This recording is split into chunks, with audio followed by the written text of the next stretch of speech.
Hello all math people, my name is Matthew, but you can just call me Matthew. Do you get it? I don't know, maybe you'll get it. So today I'm bringing another problem to the table. If you watched my very first video, I did what I to the I is equal to, but I didn't really like that too much. I wasn't enthusiastic. I was a bit scared, you know. So today I'm going to show you what I to the I is equal to. So basically a tetration of i's. Of tetration value 3, I don't know it too much, but this is the problem that we're dealing with.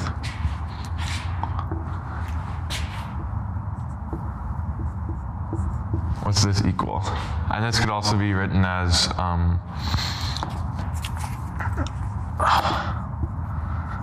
this is a tetration notation that I just learned the other day. It's really cool.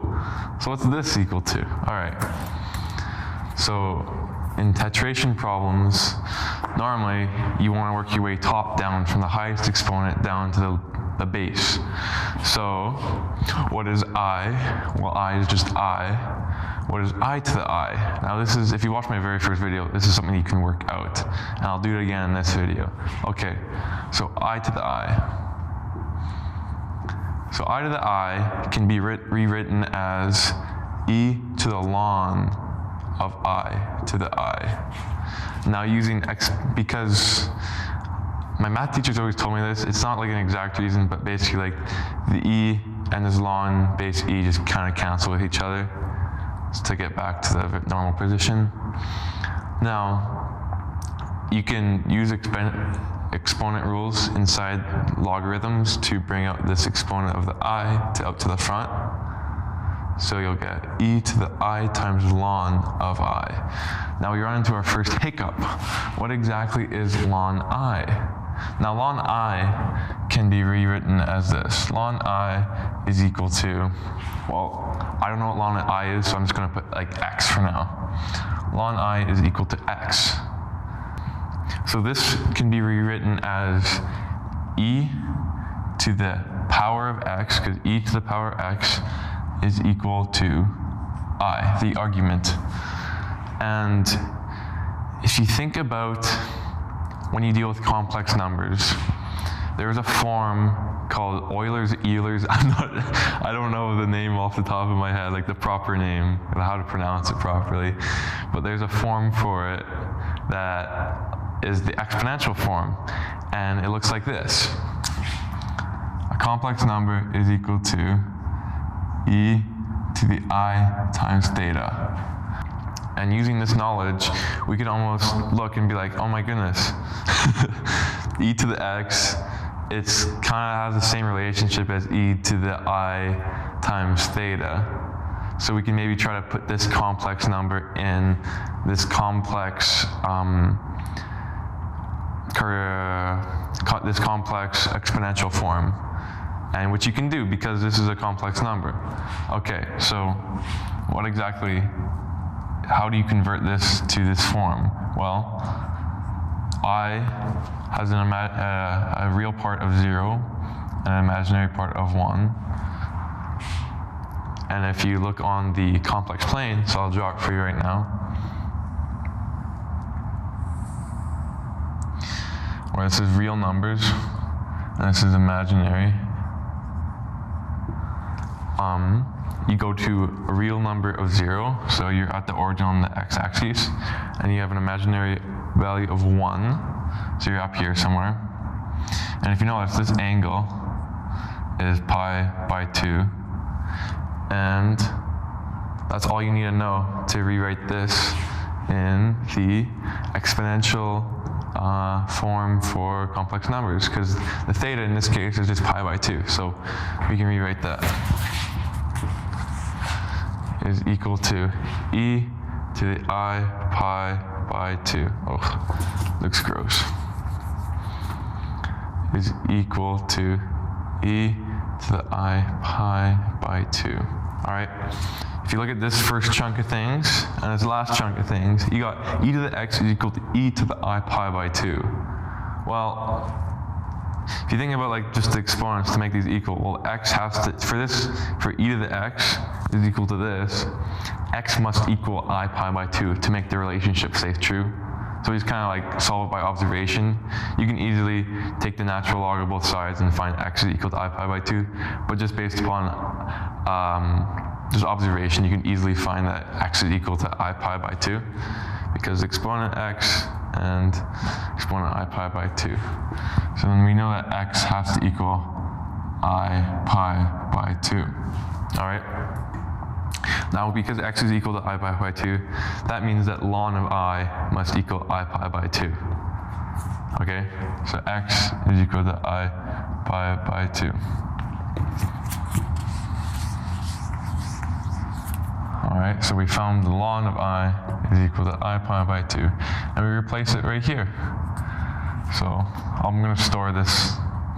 I'm going to store this relationship because we'll need this relationship for later. So I'll store it on the left-hand side over here. So ln of I is equal to I pi by 2. All right. Now, e to the I ln, we can continue with the problem. We'll carry it on down here. So now, instead of e to the I times ln I and the exponent, we can replace it with this relationship here. So instead of ln I, we have I to the pi by 2, which is equal to I times an I is just -1, because I is the square root of -1. So you're left with e to the negative pi by 2. All right? It's perfect. So we found that I to the I is equal to e to the negative pi by 2. But that's not the question that we're looking for. We're looking for what I to the I to the I is. So what we did right now is we just found this chunk of things. We didn't find the whole thing, but we just found that, because in titration you want to work bottom down. So we just found the top two things, and that's perfect. But let's just store this relationship over here. So if I to the I is equal to e to the negative pi by 2, and we'll carry on our merry way. All right, so now this little guy, instead of I to the I to the I, we can write this I to the I as e to the negative pi by 2. So this is nothing but, we'll do our substitution in red just to make it look more clear, e to the, just like that. All right, so then how do we tackle this? We can use the exact same approach that we did for what I to the I was. We just do e to the ln of whatever this chunk of stuff was. So we have I to the e to the negative.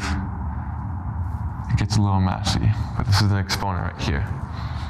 All right, and now using our exponent rule again, we can bring this e to the negative pi by 2 out front of the ln. Oh. So we'll get e to the negative pi by 2 all times the ln of I. All right?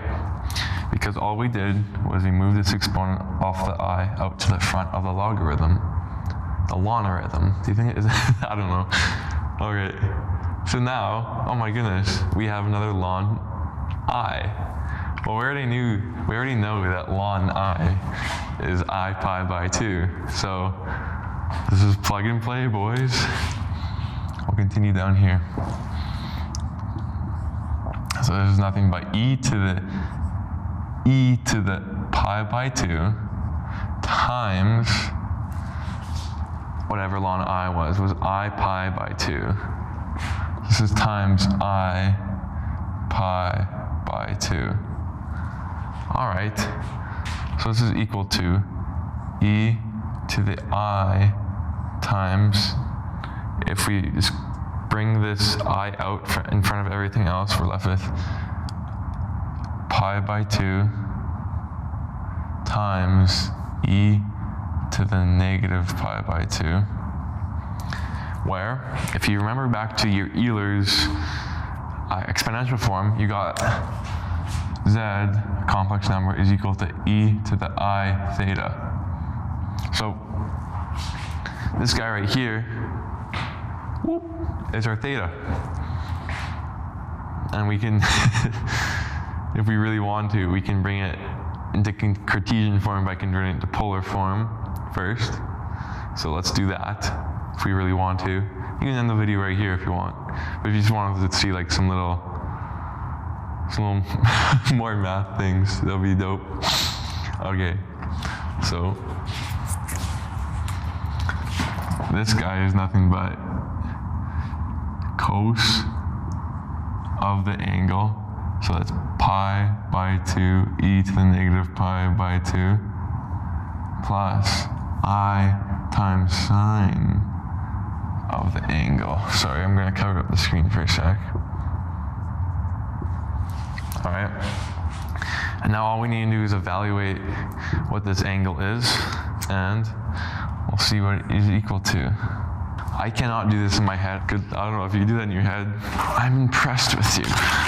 All right, so E, whoopsie, this angle right here is roughly pi by 2 e to the negative is roughly 0.32654. Continues doing other stuff. I just rounded it to 5 decimal places just so I could type in my calculator. Cos of 0.32654, 0.947 plus sine of 0 equal to 0.32077 I. And this is what I to the I is equal to. But thank you so much for tuning in. I had a lot of fun showing you this. I think it's a much more cool problem than I to the I, because like, that's basic. We gotta go big. Maybe one day I'll do I to the I to the I to the I to the I to the I to the I. Like maybe like 100 penetration for like my 100 subscriber special or something. Maybe make an hour-long video about it. I would love to. Okay, so thanks for tuning in, and I'll see y'all in the next episode of Matthew. Yes.